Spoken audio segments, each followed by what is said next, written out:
Welcome back, Tribe. This is another monthly WP-Tonic Roundtable show.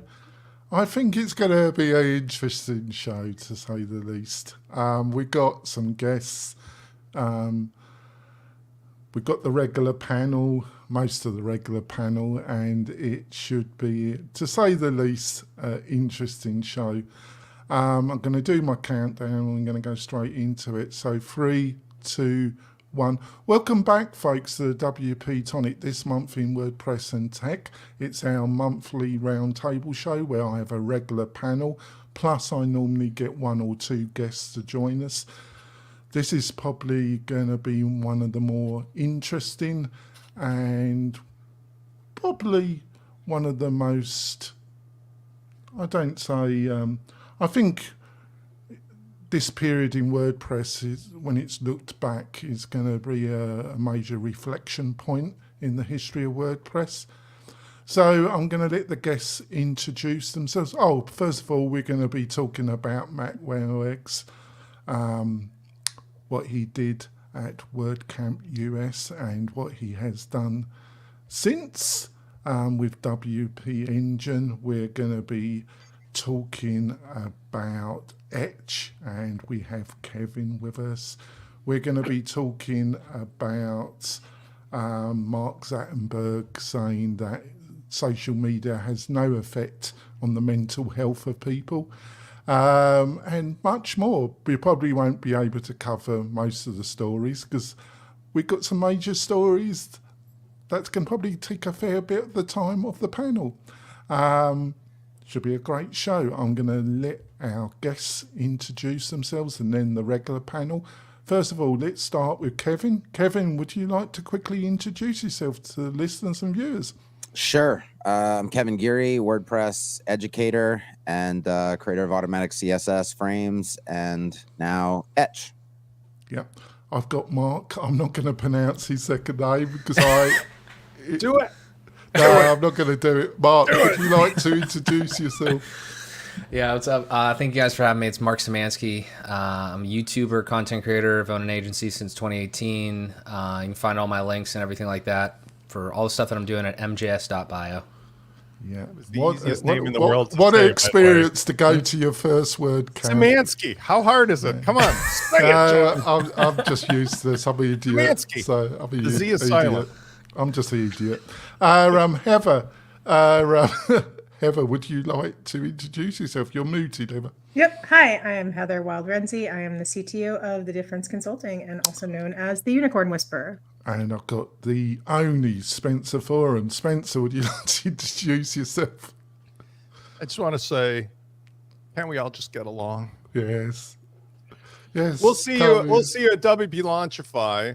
But today I'm a satirist and a reporter. I do not have any first-person knowledge that would cause me to be called in as a witness. I cannot travel. Any letters that you want and to send anybody to who would send call them to a Spencer. trial attorney as a witness deserves what they get. Just letting the attorneys know in advance. Yeah, Automatic or WP Engine. Any letters you want to send, just send them to Spencer. Don't send them to me. I wish Jason was here. My money's outside the USA. Awesome. There's no point in suing him because almost all my assets are outside the USA. There's no point in you coming for me. I've made it extremely difficult for any of you fuckers to sue me, so there's no point. Kurt, purposely, I've set things up, folks, that way. Kurt, would you like to introduce yourself? Sure. Kurt Von Onen, own a company called Mañana No Mas. We work largely with membership and learning websites, and I work directly with Jonathan at WP-Tonic and what I consider the great folks at Lifter LMS. Right, let's start off with the hand grenade story. Matt Mullenweg and his pronouncement that WP Engine was cancer and then what kicked off afterwards. So I'm going to start with Heather, actually. So Heather, do you think he got bored? Do you think the board of Automatic, do you think Matt got the nod and the wink from the board to go after WP Engine? Obviously, the pronouncements of about the crimes of WP Engine are nonsense. But obviously, do you think there was a discussion at board level about what he planned to do, or do you think he just did it because he just got fed up with WP Engine, basically? I mean, I can't say whether or not he did speak to the board. I mean, in general, it's a good idea to give the board a heads up on what you're going to do in this kind of thing. I mean, it might have been. I'm sorry to interrupt, but he's got some of the. My understanding is that his equity in Automatic is below 10%. But my understanding is he's got golden shares set up similar to Facebook. But he has, taken almost $1 billion of investment. Yeah. So, I mean, I don't know how that would play into it. But I mean, I think that whether or not he, equity aside, like he may have wanted to just come out with a manifesto here.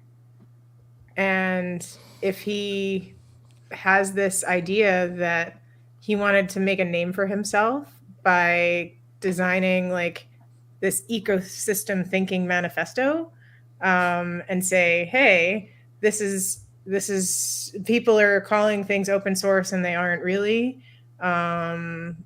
You should support companies that like do one thing rather than another. I mean, he is known for somebody that says things that encourage thought. Like, so he might have done this whole thing with or without the board's approval, or just because he felt that he wanted to get people thinking about this. And that could be the whole thing. Right. But I mean, it is true that, I mean, there are some true things that he has said in here to get people thinking. However, the way that he went about this is very what do you think WP Engine going to do? Because they're owned by private equity now, and the people that actually own WP Engine, they're not, it's just business, isn't it? So they're just going to, do you think they're just going to bend the knee because they're just going to do the math and they just think it's cheaper to pay off Matt rather than, or do you think they can't and they're going to have to confront him? Who knows? We'll have to see. So, Kevin, what do you think WP Engine, obviously they're owned by private equity. What makes me laugh about Matt is that some of the most sophisticated private equity investors have invested in his own company. One of them is Outvet Global. I call them the Greeks. I actually met the founder of that particular fund about 5 years ago. I'm not going to pronounce his name either because he's a sharp dude, and they've got BlackRock, and obviously they've got Salesforce as well that invested with Matt. So I know he doesn't like private equity, but he's taken enough private equity money, hasn't he? He has. I'll just be honest. I don't. And maybe I was hoping Spencer maybe would give us some insight. Like, what is the? Because I haven't really heard any legal arguments. I'll just be honest. Like when I'm looking at it, it's kind of like he's singling out WP Engine, and he's saying, like I ask questions. Are they forced to contribute? No. Okay. Have they contributed? Yes. It's just not enough. And then, so he's essentially bringing this whole, what is now a legal battle against them, but I haven't heard any legal arguments yet. And those legal arguments certainly are not being applied to any other companies at the current time who are doing almost exactly what WP Engine is doing and what Automatic themselves do. So Spencer, Yeah, we have the more question I was And going to I'm a ask. house counsel to the show. I know by the this way. is for entertainment purposes only, Spencer, but what is the legal argument being Well, made? I was going to ask Spencer. Obviously, there are rumours, or people are saying that their IP, or they're trying to. I didn't know they could do this, Spencer. You would have a bet. They're trying to control the term WP, the term manage WordPress hosting, and another term. Can they actually attempt to do that? Or if they can, do you think they're going to get anywhere? First of all, if anybody has been injured in a WordPress related accident, you can call me at 1-800-9-million. Other than that, here's the thing. Remember last time we got together, there was some, I think it was Tom and a couple other folks had a very intelligent opinion about like the business liability of saying stuff in public, right?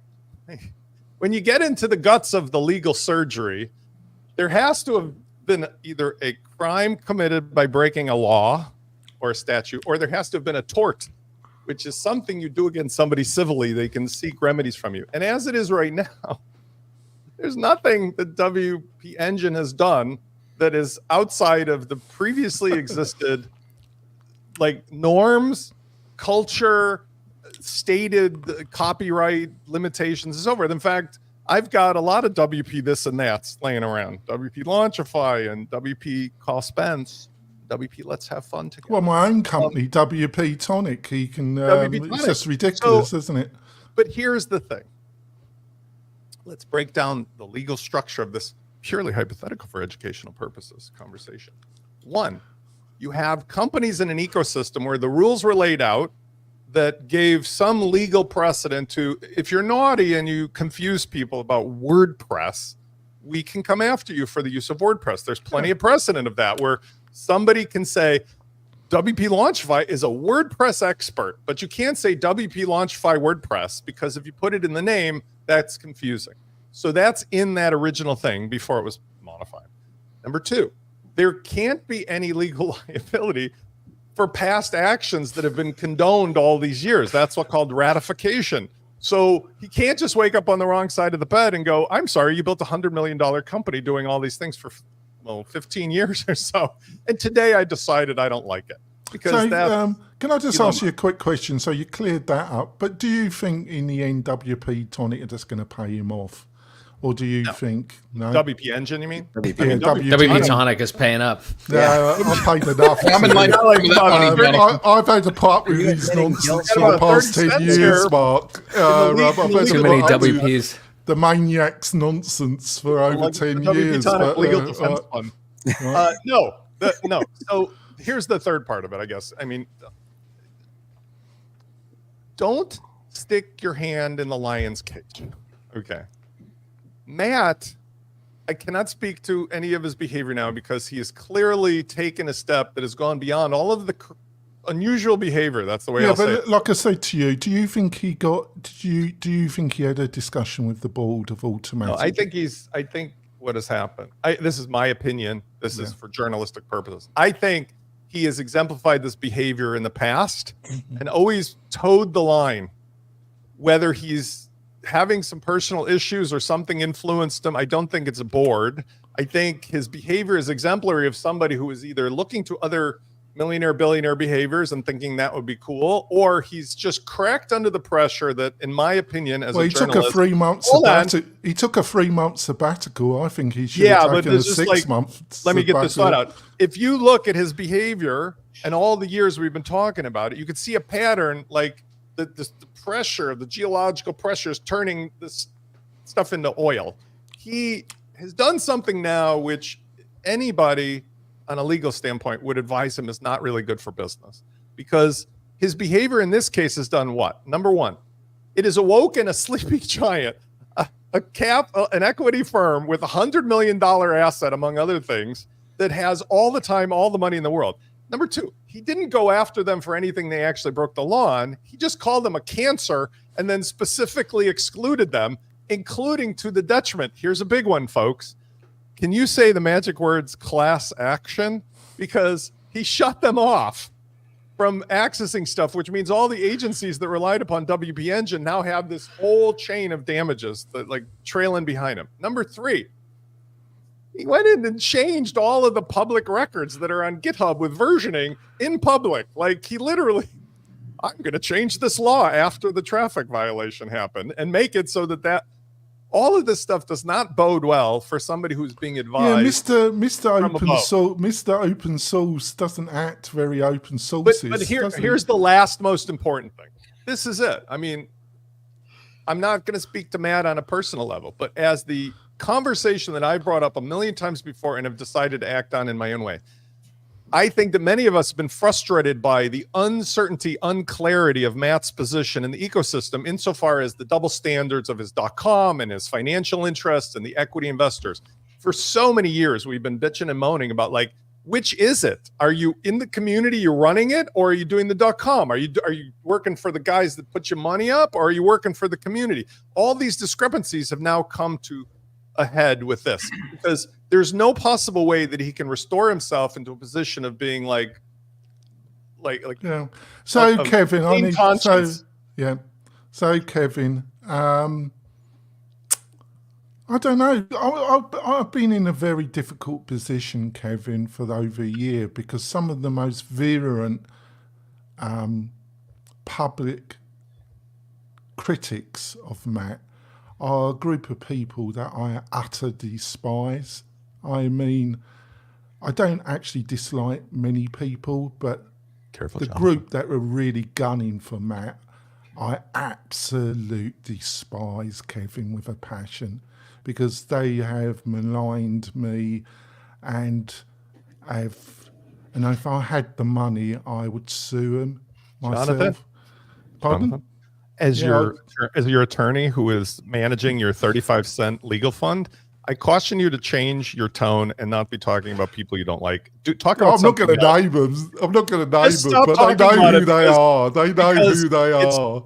I'm telling you, as your attorney for past legal representation of these conversations, change the focus not on the people, because you will end up, trust me. Yeah, but I'm just I've been in. Thank you for that advice, Smiley. That's why you so paid me Kevin, I've been in a difficult spot because I don't actually dislike Matt. He's done me no personal injury, Kevin. He's done me no harm. Yeah. I just wanted him to change his ways a little bit. But he ain't, is he? He ain't going to change his ways at all. He's actually getting worse and worse and worse. So, it's great. It's great material for this podcast. I don't think it's that great for WordPress in general. What do you reckon, Kevin? I mean, looking at Twitter, it seems terrible for WordPress, right? What I've said is, at best, people are confused as to what's going on. And at worst, they're against Matt because it seems from the outside as just, he's on a rampage against WP Engine, essentially, right? The people who seem to be supporting Matt all work for Automatic. And so I haven't really seen much outside support beyond that. To answer the thing about the board and everything else, the lawyers, okay, I have to assume that before you take such an action, you've already gotten support from the board. Like, I just have to assume that, so, right? I would assume that. I would have thought so, wouldn't you? It's a play. The money's in the hosting, isn't it? So I would imagine it's a play, don't you? Yeah, there's too much at stake. Okay, and then on the lawyer side of things, I would have to assume, because there's so much at stake and this is so big, that you have already consulted with what he calls, this is his own words, I believe, on the Twitter Spaces thing, the best lawyers in the country. And so that's why I was asking Spencer, like, what is they have to have a legal argument that they haven't communicated yet, that they haven't outlined yet. I don't think they have, though. If they don't, to me, it's exist. Crazy if they don't. If they don't, it's crazy. But he doesn't exist. But he's saying, I've got lawyers that have gone to the Supreme Court. Like, that's what people say when they do stupid things. Not him, but I'm saying people. Okay. When they do stupid things and they get caught on video as like, Boomers Gone Wild and stuff. Like they get out of their truck and then they get punched out because they're stupid.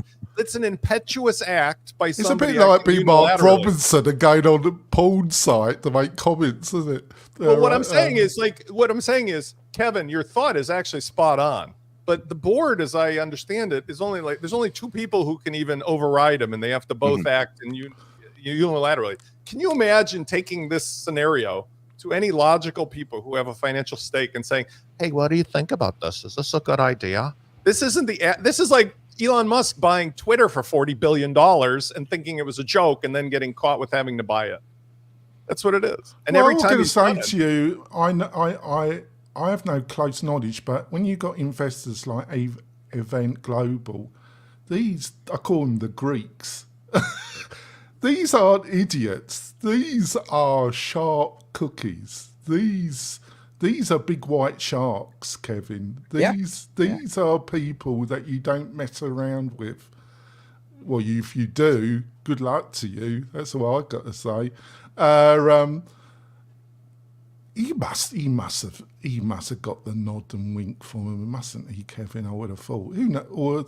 But Spencer, in some ways, I agree with Spencer. He's bonkers enough just to do it. He's impetulant enough just to get fed up and just go for it. Listen, Kevin's got a good experience with this because I know I follow him and we're like brothers from another mother. Is that like people are always going to troll because they've just lost their mind, and then when you take the scope of all the people's comments and you ask the trolls to validate, why do you feel this way? Just tell me one thing factual. You can whittle them down to like nothing other than they just had a bad day, woke up on the wrong side of the bed. And the more people have money and power and a lack of understanding of what to do with it, the more that magnifies this problem in their personality. Like the guy who drives a truck wakes up every morning and go, all I got to do is get in that truck, drive for 8 hours, come home, have a beer, kiss my kids, and go to bed. The person with $1 billion and not any real idea what to do with it starts looking for problems. And I see that as what's going on. So Mark, it's your first WordCamp US. You were buying into the Gulag. You're sharing your photos of your meal at Portland Airport and your food, and you're buying into. We're all WordPress. We're all a community, and you're buying into it, and then whack, the reality of the situation just explodes in front of you, young Mark. Yeah. So what was it like to be sucked into the Gulag and then the reality of the situation just whacks you in the face, Mark? Yeah. I mean, WordCamp was great. I was hanging out with Kev. I was hanging out with Kevin. I was hanging out with everyone. It was a really good time. Honestly, the people were really good. I mean, I talked about it ad nauseum yesterday, but I really do love the community. I do enjoy your photos of the food you were consuming, Mark. I appreciate that. Yeah, it's kind of it's a Gen Z-ish thing. I don't know. I was trying to get the kids involved. Kevin didn't share any photos. I don't know. Yeah, I should have snapped some pictures when he was eating. He was too engrossed in deal making to kids today in your word camps. Back in my day. That's it. Yeah. Did you, by the way, Mark, did you enjoy Portland? Because I don't think I saw you in Maryland. Were you at Maryland before? No, I was like. Did you enjoy Portland, or was it difficult? Because I heard various comments.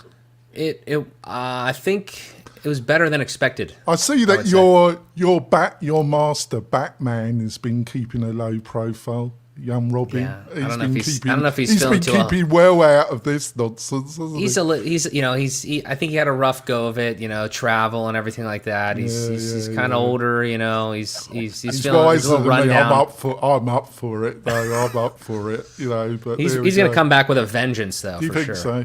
Yeah. 100%. Yeah. Yeah, but he's used to Matt's madness. I'm used to it. He must be. I mean, was you buying into the Gulag, and then the reality of the situation just whacks you in the face? The timing was interesting. I mean, we were busy. Me and Kevin and the boys were golfing. We were doing all sorts of stuff, and then Kevin was busy with his deal making. It's true. And then but during that week, Matt released that post, and then he just read it on stage as he was playing jazz music. Great. So that was a little weird. It encourages people to be a sponsor of it, doesn't it? You whack down over 200,000, maybe $250,000 on the event, and you're at the end of it, you know, you're called cancer. It's just fantastic, isn't it, Mark? It was interesting. That's what sponsors are to sit looking there. for, isn't it? You know, to be called cancer, isn't it, Mark? But there we go. I wouldn't want to be called cancer now. No, there we go. So, Kurt, before we go for our break and we move on, what did you think of this sorry affair? You know, I didn't go to Portland. Unlike Mr. Szymanski, I stayed home. And No, he went. And I stayed home. That's what I said. And then he went to it. I saw the pictures from the golf course with Mr. Geary, and I thought, oh my gosh, I missed out. I could have been there. It's a good place for your deal making. It's a good place to do your deal making, isn't it? I could have seen the sneak peek view of Etch before the show last night. But hey, the more I read about this and the more I see the cease and desist letters from both sides, I've kind of come to I've got my wall here with my 2 letters, actually. I treat them as trophies, Kevin, actually. As trophies. I treat them as trophies, actually. I'm actually pissing people off. I've come to see Matt and WP Engine as being these 2 giant economic monoliths that are having a disagreement. And I immediately said, oh my gosh, it's the Democrats and the Republicans. They're going to argue over everything. And at the end of the day, us minions are still allowed to drive on the highway. Not a whole lot is going to change for us. We just see these people arguing. They're having their whatever they're doing for show and banter. I thought it was really in poor taste for Matt to publish his charitable contributions. I got to say, I thought that was, you know, if you want to, I haven't got anything like his money, but I've given thousands to Ukrainian causes. But I don't publicise what I give to charity. I really thought that was distasteful myself, but that's my opinion, you know. I don't know. That part, you know, you see companies do it all the time, right? You go to Walmart and Walmart says, you know, we gave $93 million last year to... Yeah, they need to. They're all going to hell, in my opinion. Where I got with it was I was in another group call this morning and people were mourning like this was some kind of a death of a friend. And I was like, you know, everything still works. Everything, you know, they can't take the software away from the end user. And if they shut down the repository, you can still download and upload plugins manually. This is not I was like, I think it's a much ado about nothing, and it's going to blow over somehow, some way, and someone's going to make a deal in a back room. The point I was trying to make is that you've got 2 organisations that are totally invested by private equity and venture capital. Both sides have got some of the most sophisticated investors in international global investment. And for me, they're not emotional. These people are just big white sharks. You know, they have they just look at the figures and they make a assessment on the financial. There's no emotion in it. It's just totally driven by money, basically. I got to say, if I was on the board at WP Engine and I was just a major sponsor of their national event, and at that event, witness that happen, I would get emotional. I thought that was some. Well, if I actually owned, I know it's been difficult because Jason, he's not a close friend, but he is a personal friend. But I try and keep, but he's no longer, he sold most of his, he hasn't told me anything. I haven't asked him because it's none of my business, but he sold most of it. But if I was the owner, I'd confront him. If he had done that to me, I'd confront him publicly and we'll have a man-to-man session. I would confront him if he'd done that to me. But it's not. It's owned by a venture private equity. It's like I say, it's just money, isn't it? You know, just money. Just money, basically. We're going to go for. Oh, Kevin, he's just looking. He's giving you that look, Kevin. I thought you weren't going to come on this, actually, Kevin. I thought you were going to bail. So, but you get full. You're up for it, aren't you, Kevin? You don't care, do you, Kev? No, he doesn't care. You've seen it all, haven't you, Kevin? So we're going to go for our break. We'll be coming back to discuss some other stories. We'll be back in a few moments, folks. 3, 2, 1. We're coming back. I didn't do my sponsors initial intro. I've got I wanted to get into it too quick, folks. So let's do the intro. We've got some fantastic offers from our major sponsors, plus a created list of the best WordPress plugins and services from WordPress. It's a fantastic list of resources. You can get all these free goodies, and I know you WordPress professionals, you love your free, don't you? You hungry WordPress professionals. No private equity investment for you. So to get all these goodies, all you have to do is go over to wp-tonic.com/deals, wp-tonic.com/deals, and you'll find all the goodies there. What more could you ask for? Probably a lot more, especially from WP Engine, but there we go. It's that kind of sarcasm, my beloved tribe, that's got me into a lot of trouble, but I don't care. On we go, on to the next story. So, another billionaire, Mark Zuckerberg, he says there's no causal connection between social media and mental health. None at all. So I'm going to start with Heather again. So these insightful words from Mark Zuckerberg, what do you reckon? What do you reckon of this insight? I can't think of a positive word to say. Okay. I've said this before, like in Silicon Valley, it is well known that adults do not give their children devices that connect to the internet. Like they have them in schools, they have technology to help them expand their minds and things. However, it's very controlled. So if you're not giving your children, while their minds are impressionable, access to social media, then obviously that it can be detrimental to at least. Can you give me some insight, Heather? How does this guy actually sleep at night? Because he doesn't use social media. So, I have this conversation with my husband all the time. That the reason that he doesn't sleep very well is because he's doom scrolling before bed. I have to constantly remind him that he should be reading. Give him an elbow, do you? Get off that bloody shit, will you? I'm not a nag, but I'm always hey, you're supposed to be reading a book, a real book to What's that? An actual book to wind down. Even if it's on a Kindle or something, but not reading the internet, not doing this. So anyway. Yeah, no, it's do as I say, not as I do with him. I think he might even have this persona that's programmed into him just to when he's doing these things and doesn't even realize that he's put on the public Mark Zuckerberg, and it's a completely different persona than what he is at home with his kids, where he's not letting them on the internet at all. So what do you reckon, Kurt? What do you reckon?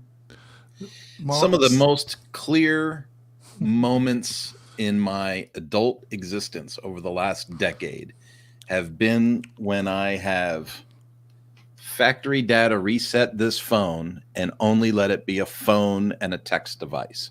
And I take off all notifications and all BS. And then over time, I travel for work, or I go to a word camp, or I do whatever. Next thing you know, Twitter's back in, and then my wife is saying, "Oh, I've been sending you." Oh, these you want to keep off that Twitter, do you? No good that. So then I put in Facebook and Messenger, and then next thing you know, this thing turns into a little devil box, and it gives me anxiety. I've noticed you're a devil on it, Kurt. It gives me anxiety. So you are reminding me that once again, it is time to factory data reset my phone and have it do just phone, Just look at what it's done. Look at Twitter. What's Twitter done to the WordPress community? Just look at that. They've lost their marbles a long time ago. They just salivate at any drama that comes their way. I've supplied enough. So, Kevin, to go back, but sorry, your original question was about for youth and kids, right? Yeah. I'm 57. I've said the kids, they don't matter. My son is 16. My daughter's 20. My 20-year-old acts like this Instagram thing is an appendage of her own body. Like it is absolutely damaging. It is absolutely negative. It is. I can't think of too many positives that come from it. And we say that connection, we're connected to so many people, but we're not. We're not genuinely connected to anybody. So, Kevin. Oh wait, I want to interrupt for a second. They'll say, "You're killing me, Dad, if you take it away." And the thing is, you really are, because it's not just social suicide. They kill themselves today. Like, they will commit suicide if they are not on these things because they're not connected to their friends, and then they like, it's a mental health problem. So anyway. Kevin, I go for my walks. I'm a bit of a health freak. I roam Carson City, listening early in the morning and evening, Kevin, listening to my audio books and my podcast, Kevin.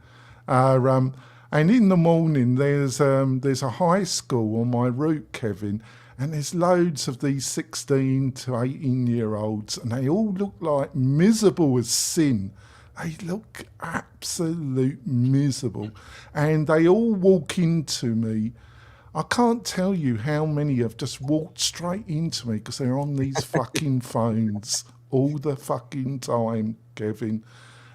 They got a phone planted in front of their face. Get off that phone, Mark. Stop that, Mark. You're supposed to be concentrated, Mark. What do you reckon, Kevin?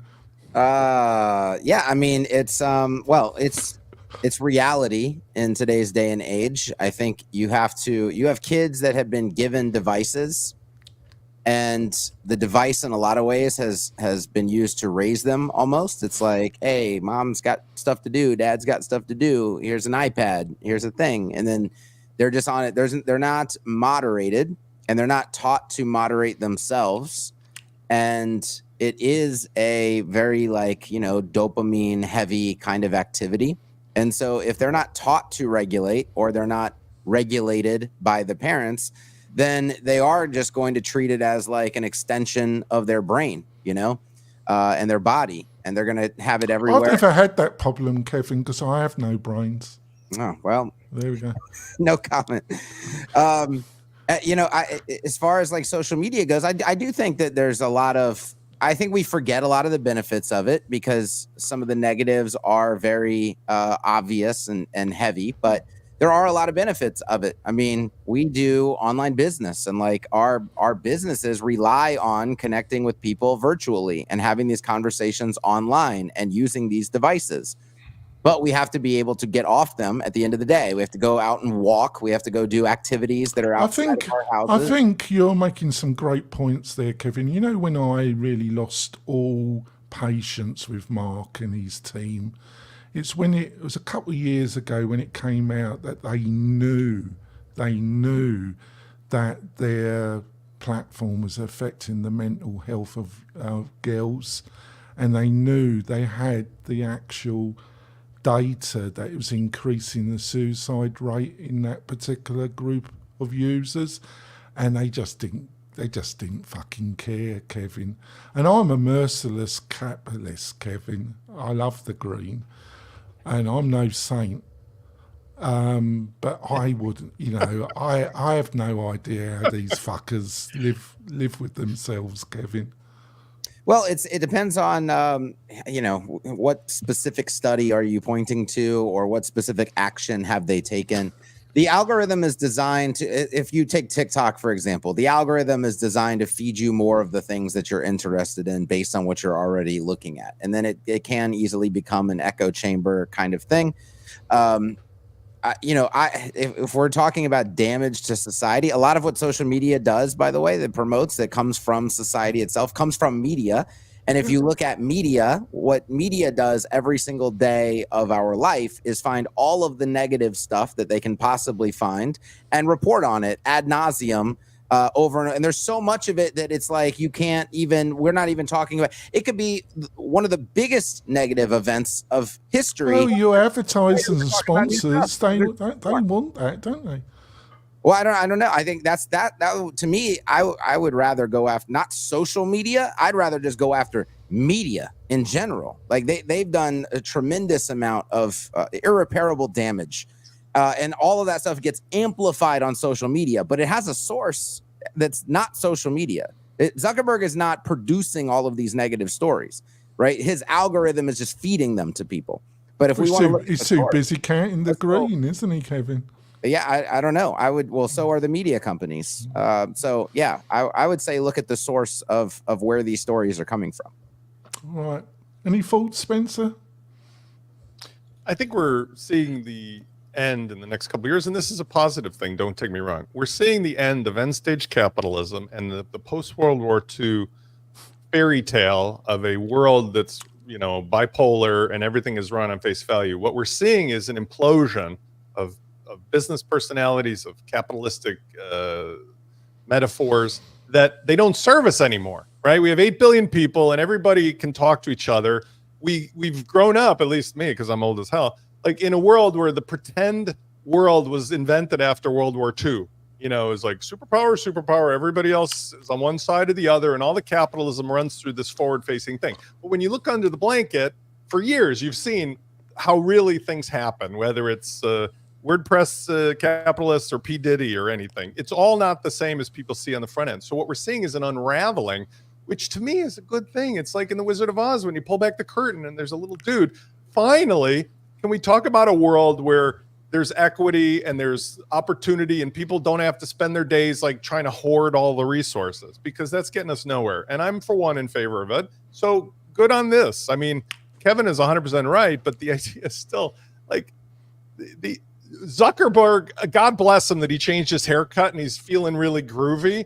But I would love to see him actually, because it isn't going to happen, give all this away to schools for free and do it all for altruistic. I would love to see him literally say, I have enough and I'm going to spend every moment giving away everything I do. Because the only people I've ever seen do that are like Jimmy Wales or, I don't know, the Craigslist, Craig Niemark. I mean, there's people who aren't really spending the money on themselves. But like this is just another repeat, and it's the last gasp of end stage capitalism. Once the AI kicks in, we're really in for a rough ride if we don't know who's producing this stuff, because we have no faith in our leaders, no faith in our corporate governance. We have no faith in where money is spent and given away to billionaires and all their shareholders, but nothing in the basic infrastructure is taken care of, like Chicago or Portland or whatever. So we got to fix that shit first, and it's not going to come without a little struggle. Let's be honest. All good things come from. Yeah, on we go, because I want to cover this next story. So we got Kevin with us. He did a successful launch of his proposed Etch product on WordPress. Hopefully, you obviously you knew better than us, because you didn't say WP-Etch, did you, Kevin? You just called it Etch, haven't you? And he got a little bit of flack, and there's one particular piece on WP Biz. I thought it was a bit rough on you, Kevin. I just thought you did a really fantastic Kickstarter. Good luck to you. I was thinking about giving you some money, but I've been splashing out left, right, and centre. My colleague here, Kirk, he's given you some money. Actually, he gave you some money. Welcome, so what do you think? You got some flack. I personally thought that you needed to provide a deck. I was expecting you to provide a bit more for my taste, but I don't hold it against you. I wish I was as good a marketer as you were, Kevin. I think, I don't know who mentored you and you got your lessons from, but my God, you're a better marketer than I am. So what do you think? You got a bit of flack, Kevin, or do you think it's just WordPress in general, really? Well, yeah, I mean, it's one of the reasons I wanted to come on. I mean, I've heard the argument You had to put all up with the rest of the show just for this moment, Kevin. It's okay. Here's the thing. Like, if they listen to the presentation was very specific in saying we build software with early adopters, right? We don't build software just from the opinions of our team. And if you want software to be successful and you want people to feel like it was built for them, you have to build it with them. That's the only way to do it. Otherwise, you're just making a bunch of assumptions. And so when people say we need a deck, well, a deck of what?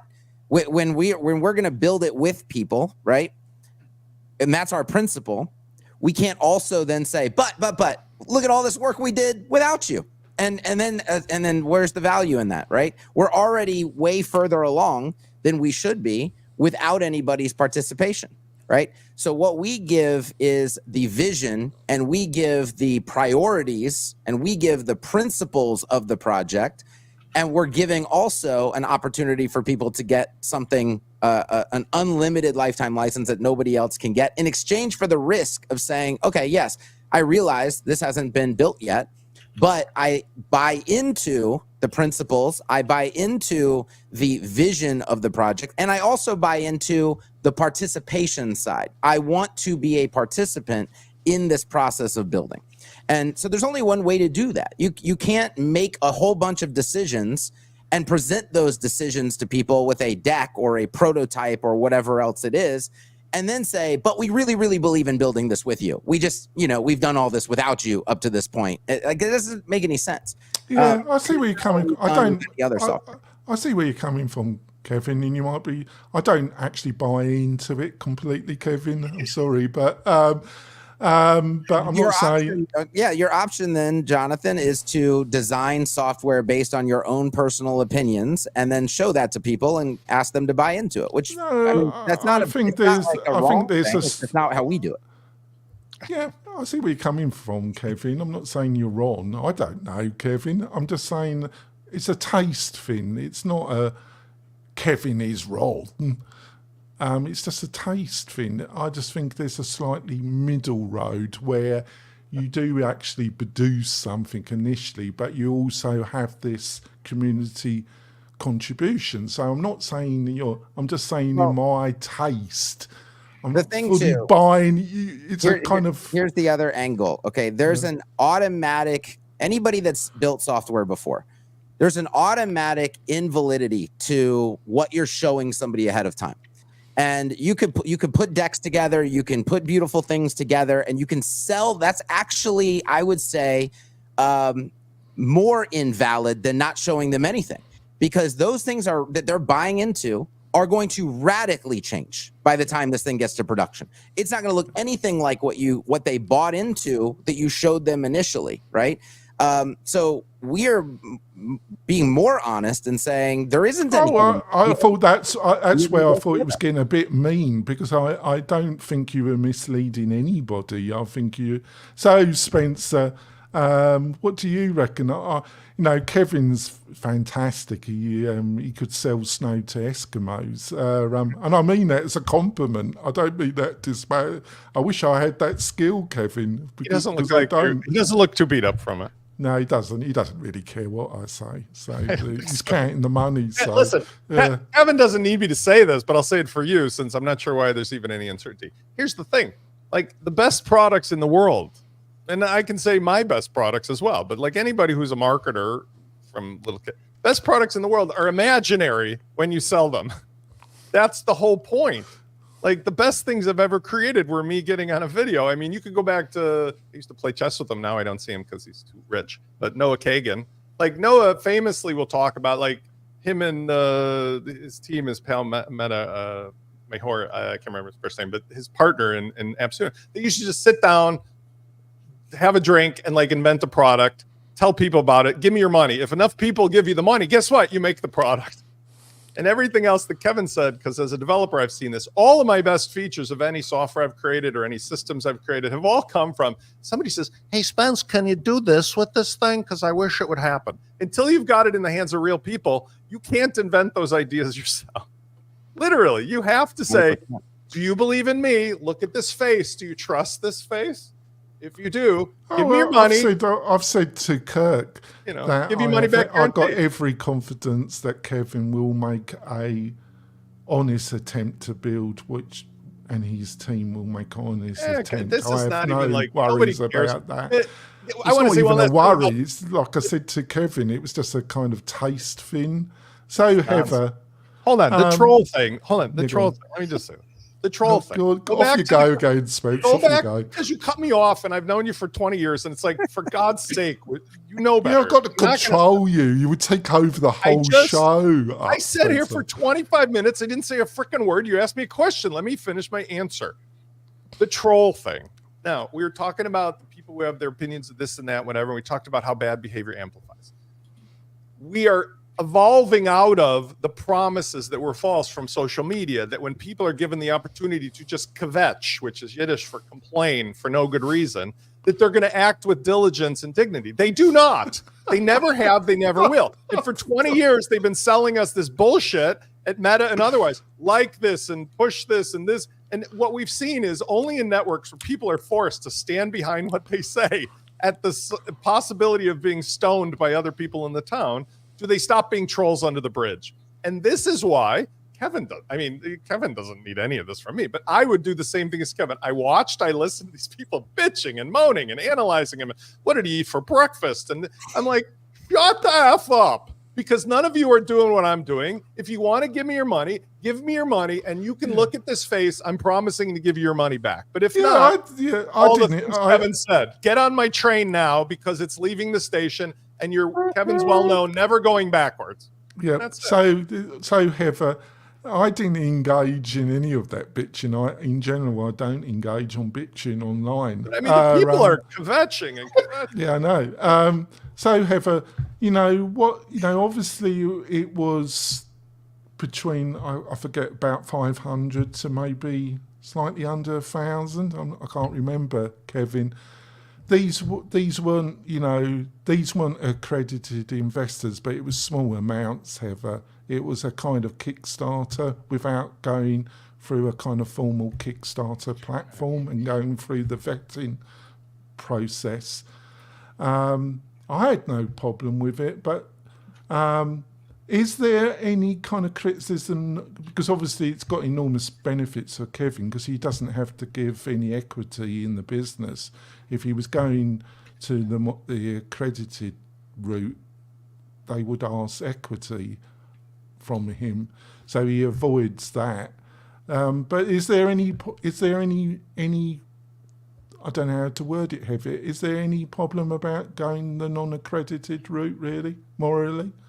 I just see this as, he's pre-selling something, just like Oasis pre-sold their tickets to their concert, and I was right up in line with buying them. Like, I got tickets to Oasis, yay!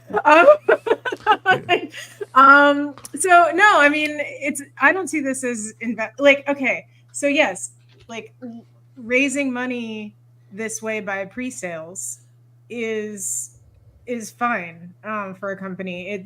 The problem that people have with it is, like with Kickstarter and others, if like you've used the money for building the product and then the product doesn't get delivered, which happens more often with hardware products, because like you actually have to spend that money on something. Now, if Kevin has this money that he could give back because nothing comes of it, great. But I don't think he's going to give it back. I think he's going to make an honest attempt at it. No. But I don't think you're going to get your money back. No, Kevin is in the room. No, I know. Unlike others, Kirk. Others, sorry, Heather. Unlike others, I Jonathan, just say it in front of the person rather than trying to assassinate them. You didn't say that, Jonathan. Let her finish the thought. So, like, I've started a business in the past where I had to like raise money from people, and then and this was like a hardware business, and then like we were like a couple $1 million into it, and like with hardware development and everything. But then, and we did it with a combination of institutional and non-accredited investors with like Kickstarter kind of thing. And then we found like this was not feasible with the technology of the time. Like, I mean, it's still not possible technologically, but we had to like do R&D to find this out. And so what we did at the point of this was we did not have to, like, it was not legally required, but morally I felt that like we should pay back the non-accredited investors, which is like, so I went to our like institutional investors and I said, we still have some money in the bank here. Let's go back and pay the moms and pops that gave us money. And so we did. And like the institutional investors took a hit on their taxes because they're happy to take a write-off, and they did. And like everybody that put like 5, 10, 100, whatever dollars got their money back. And not everybody does that. Not everybody can. But we did that. Because that's so, what Mark, why do you think Kevin got a bit of flack? Because it's not. I'll see you later, Kurt. Sorry. It wasn't exactly my cup of tea. I was really thinking about it, but the money pours in at the beginning of the month, and then the money pours out during the month, and I'm investing in other things. But I had no problem with what Kevin was doing. Why do you think some people were having a real go at him a little bit? I mean, I think Kevin gets that type of stuff pretty frequently. I don't envy him there. I think with this specifically, people probably just aren't really familiar with how like a pre-sale works, and how like, you know, it wasn't really pitched as a Kickstarter, like the pre-sale thought process. I can understand how people like went to the presentations and like didn't see anything. I think I talked to Kevin like kind of like leading up to it. I was like, are you going to show anything? Like, how are we, you know, I think we specifically had a conversation like, let's make sure that they know it's a pre-sale, rather than like, oh, here's the product, you know, launch. But I mean, at the end of the day, you know, I think the goal was certainly achieved, but I think with Kevin's ecosystem that he's built and his community that he's built, the pre-sale was literally not for everyone. Like it wasn't meant to like get everybody that's going to use Etch. It was meant for the people that believe in Digital Gravy and Kevin to produce the thing. And I think it's just one of those situations where it's like, if you measure it like, oh, did Etch get, you know, 1 million users that day in those couple of days? No. Will it one day have 1 million users? Maybe. But it got the people that, it was the early adopters. Like it's that the damn chart, right? Where it's like the early adopters are just like such a small amount of the people that are actually going to be using the product. So I don't know. I think it was a successful pre-sale, and as far as the flack goes, I think you're always going to have people. I'm learning that you're always going to have people that are mad at you. Negativity in a certain, you know, part of the WordPress community, isn't there? Kind of in, I don't know. But there you are. The other, Jonathan, the other criticism, there were two main criticisms, right? The second main criticism was the idea of doing these live streams, where it's like, if people kept putting out the objection. I thought it was a fantastic concept. I thought you did fantastic there. Yeah. Well, why don't you put all the details out, and we'll just read the details and stuff. And like, it breaks my brain, because I'm like, aren't you people don't you have agencies? Aren't you freelancers? Do you think it's have you never sold a project of any kind whatsoever? Do you think you should put a proposal together and just email it over to the CEO? This is not how sales works, right?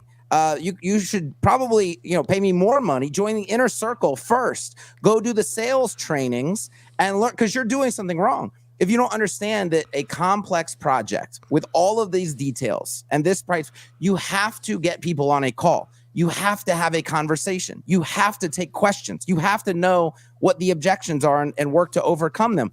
Those happen on calls, right? If you're going to be a successful agency or freelancer, you should already know this. You get with people face to face and you discuss the project. You don't just email over the details and then let them, you know, do whatever, scan them, not really consider them all that much, and then just move on with their life.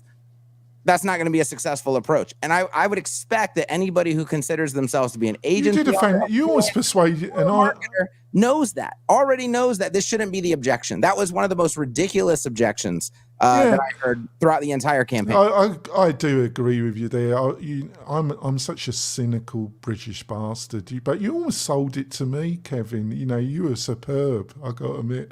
On to the last story. I'm going to drop I've got to discuss this. Hopefully the panel can stay on for this one, because it's been a kind of theme, this guy. He's provided me enormous supply of sarcasm. It's Adam Neumann. Heather, how does he do it, Adam? Him and his wife, you know, they. How does he get accredited investors and some of the most sophisticated investors, private equity and venture capital, to keep backing him? In my opinion, he's one of the biggest drifters ever seen in this area. You have to remember that he's very charismatic, which goes for a lot. Like, I mean, that wins people over immediately.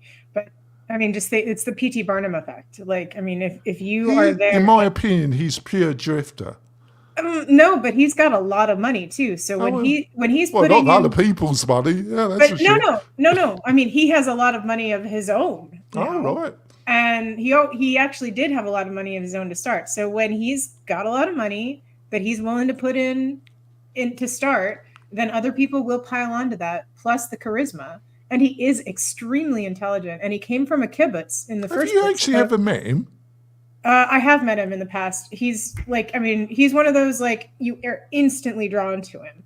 I mean, and I have but I mean, he's extremely intelligent, thinks on his feet. Like, he will make you believe that, like, he will find a way to get himself out of any situation, which is exactly what you want in a leader. So what do you reckon, Spencer? You know, I suppose Heather's explained it, really. I just don't understand how they keep falling for this guy's nonsense. Oh, it's so obvious, though. Let's go through it. First of all, this is Andreessen Horowitz, who controls huge swaths of other people's money, plus their own. And even back in the day when I got my toes dipped into the water of Ning and that social network stuff, that was backed with $100 million of Andreessen's money that came from Loud Cloud, a failed REST API storage solution that he repurposed and resold. So why is this relevant to what Heather said? So this Adam Neumann is the ultimate grifter, because the circles he runs in, it's just like P. Diddy. Everybody knows what's going on in the baby oil closet, and yet they all think, I'm going to Diddy. Well, whatever. I'm going to Diddy's party. You must well bring up Mark Robinson now, that maniac. Let me get my metaphors out. You're killing the entertainment value of this satire. So everybody used to ask, how is it possible there could be a conspiracy amongst entertainment people or record recording people, or between the producers in Hollywood, or between money people? Now we see these things unwinding in public, because we know there's 20 years of a dude like Diddy doing what he's allegedly doing. At the same time, you look at people like Andreessen Horowitz and all of the people with money, and the way they think and talk and interact has nothing to do with what normal people going to Walmart or Costco think about or do. Everything that happens there is, as Heather exemplified, who's the dude that's so freaking crazy that it's like betting on a horse that broke all of its legs and it's 1,000 to 1. Oh, that Neumann guy, he took $5 billion off the Japanese venture capitalists and got an apology for it, while him and his wife skated off into the sunset free as a bird. 100%, that's the guy that these lunatics party they want to go to. I hear there's going to be baby oil in this. I interviewed last year the CEO of Meetup. I've got his name though, I apologise. Really nice guy. And I had a chat after the show with him, and he worked for Neumann, and he said he was the most craziest, fucked up bastard. Who are we talking about now? We're talking about a dude who lost billions of dollars and tanked most people's lives and careers. And we're talking about him because Andreessen Horowitz was smart enough to realize we're going to talk about this guy because he's an attention getter, and that's going to bring money and other things to what they're doing. That's the whole game. That's been the game forever of politics and government and people. But like, we're starting to wake up to this all of a sudden. He gets seats. He gets money in the door. Yeah. So Kevin, I understand what Heather and Spencer are saying, but I think it's also something to do with the American psyche. In a way, kind of culture you like these types, like the charismatic drifter type? Do you think there's anything in what I've said? No, you don't. I've been out of, I guess I've been out of the Adam Newman loop for a while. I mean, You want to be thankful, I Kevin. brought up the article that you, I mean, he did get me with Aztec themed hot chocolate ceremony. I'll be honest about that. Like, it seems great. But yeah, I don't know anything else. I don't know anything else about Adam Newman. All right, fair enough. So, Mark, any comment before we wrap up this dustbin of a show? This guy seems awesome, and I've, like Kevin, never heard of him. So maybe I should educate myself. You really want to do? He's managed to get a lot of money out of a lot of people. God knows how. But I did have this chat with. He was his second in charge. I wish I could remember. And he said he is pure nightmare. I mean, absolute maniac. He makes Matt look totally plausible. Well, just compare. Like, okay, you've got like a Mark Zuckerberg who's like stable, like who's grilling in the backyard with his big sweet baby rays, and then you've got Adam Newman who the heck knows what he's gonna do. Like, so, like, who would you rather party with? Like, who would you rather be in a company with? Like Mark Zuckerberg, boring ass, shitty. I'm so English. I'm old. I'm English. I don't get this ever. Or Adam I'm Newman. sorry. No, I mean, I don't want to work for either. I've of been them, burnt. but I'm just always telling you that, like, if you all the women I attract to these type, I attract them like shits and fly, and I've learnt my lesson. I run now. I attract them like. I'm telling you from investor hat, like investor perspective. If you have Mark Zuckerberg and Adam Newman in a room, it's Adam Newman 100% every time. All right. So, Kevin, how can people find out more about you and what you're up to, Kevin? You survived. You've survived. It's Right down there, right there. Geary.co. All right. Mark, the Robin to your Batman. Yeah. I'm Robins to a of lot of people. Yeah. Yeah. Mark Szymanski, YouTube, agency stuff, all that jazz. You just go to mjs.bio. You can see all my links and everything there. Appreciate you guys having me on. Thank you so much. Spencer Forum. How can people find Gotta have the Gen Z on the show to represent. You know what I'm saying? I just want to remind everybody that all the opinions expressed today were not mine. They were forced upon me by Jonathan Dunwood for 30 cents of legal fees. You can find me at spencerforeman.com for my non-contrarian opinions and WP Launchify for all my business stuff.